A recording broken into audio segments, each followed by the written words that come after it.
Ya,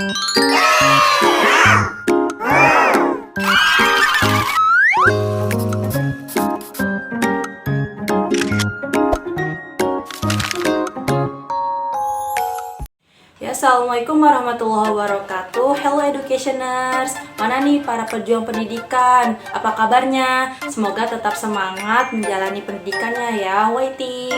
Nah, kesempatan kali ini Hana akan menjelaskan tentang ranah pengukuran kognitif, afektif, dan psikomotorik untuk pembelajaran siswa. Oke, nggak usah nunggu lama-lama, let's get to the list. Oke, ini dia materinya, yaitu tentang pengukuran ranah kognitif, afektif, dan psikomotorik untuk pembelajaran siswa.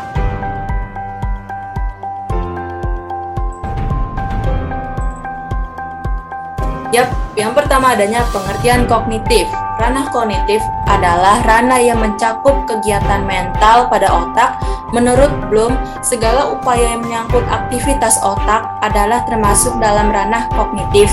Ranah kognitif berhubungan dengan kemampuan berpikir, termasuk di dalamnya kemampuan menghafal, memahami, mengaplikasi, menganalisis, mensintesis, dan kemampuan mengevaluasi. Dalam ranah kognitif itu terdapat 6 aspek atau jenjang proses berpikir, mulai dari jenjang terendah sampai dengan jenjang yang paling tinggi. Keenam jenjang atau aspek yang dimaksud adalah kemampuan seseorang untuk mengingat-ingat kembali atau recall atau mengenali kembali tentang nama, istilah, ide, rumus-rumus, dan sebagainya tanpa mengharapkan kemampuan untuk menggugurkannya.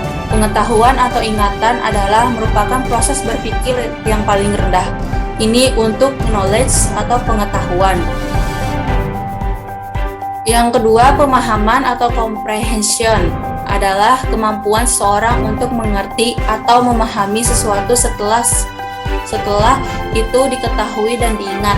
Dengan kata lain, memahami adalah mengetahui tentang sesuatu dan dapat melihatnya dari berbagai segi. Seorang peserta didik dikatakan memahami sesuatu apabila ia dapat memberikan penjelasan atau memberi uraian yang lebih rinci tentang hal itu dengan merupakan kata-katanya sendiri. Pemahaman merupakan jenjang kemampuan berpikir yang setingkat lebih tinggi dari ingatan atau hafalan. Yang ketiga, adanya analisis. Kemampuan analisis adalah seseorang untuk merinci atau menguraikan suatu bahan atau keadaan menurut bagian-bagian yang lebih kecil dan mampu memahami hubungan di antara bagian-bagian atau faktor-faktor yang satu dengan faktor lainnya. Yang keempat, adanya penerapan.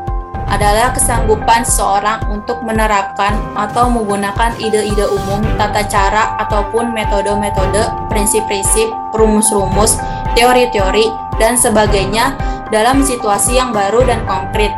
Penerapan ini adalah merupakan proses berpikir setingkat lebih tinggi ketimbang pemahaman. Yang selanjutnya ada sintesis dan penilaian. Sintesis adalah kemampuan berpikir yang merupakan kebalikan dari proses berpikir analisis. Sintesis merupakan suatu proses yang memadukan bagian-bagian atau unsur-unsur secara logis, sehingga menjelma menjadi suatu pola yang berstruktur atau berbentuk pola baru.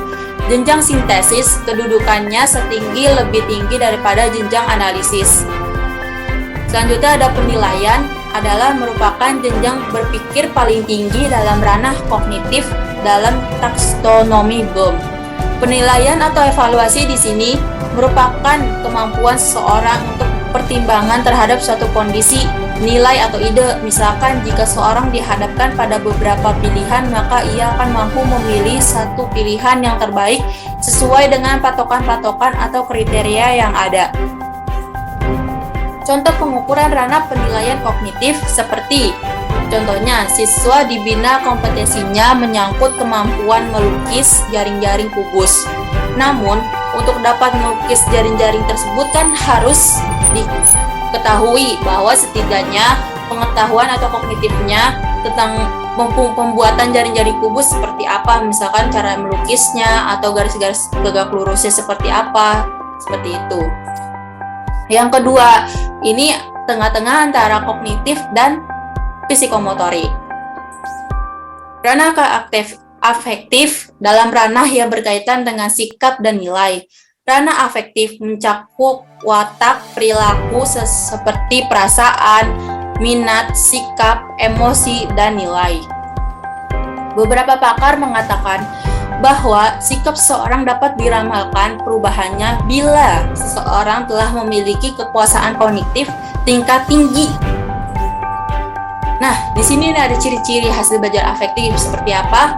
Yaitu perhatiannya terhadap mata pelajaran pendidikan agama Islam misalkan, dan kedisiplinannya dalam mengikuti pelajaran di agama Islam, motivasinya sangat tinggi untuk lebih banyak tahu mengenai pelajaran agama Islam yang diterimanya, penghargaan atau rasa hormatnya terhadap guru pendidikan agama Islam, dan sebagainya.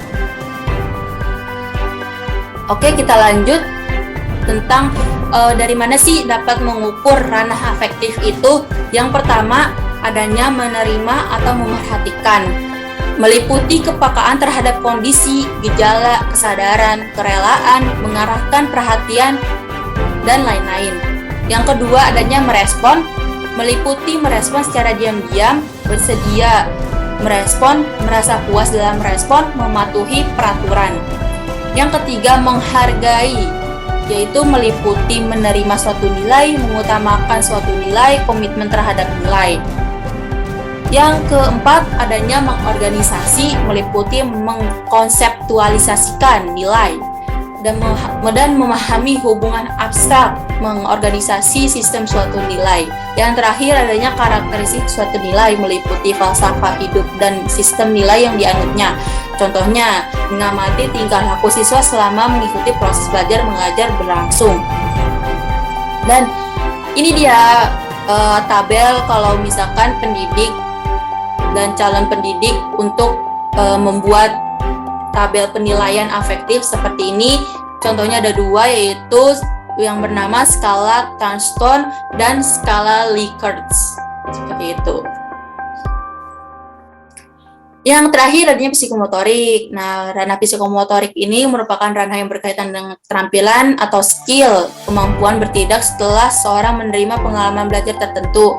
Ranah psikomotor adalah ranah yang berhubungan dengan aktivitas fisik, misalnya lari, melompat, melukis, menari, memukul, dan sebagainya. Oke, di sini selanjutnya ada ciri-ciri ranah psikomotorik ternyata ya. Yang pertama, adanya gerak refleks, yang kedua gerak dasar, yang ketiga adanya gerak persepsi, yang keempat gerakan kemampuan fisik, yang kelima gerakan terampil, dan terakhir ada gerakan indah dan kreatif. Dan kesimpulan untuk 3 materi di atas dan tersebut, yaitu metode pembelajaran terhadap siswa harus selaras dalam mencapai cara belajar agar mencapai sasaran dan siswa bisa paham dalam semua metode agar tercapainya nilai-nilai yang diinginkan dan dapat memaksimalkan usaha antar pendidik dan pelajar. Thank you semua. Terima kasih yang sudah menonton dan memahami dan melihat presentasi yang dijelaskan oleh Mizuhana Zaida. Kurang lebihnya mohon maaf. Wassalamualaikum warahmatullahi wabarakatuh.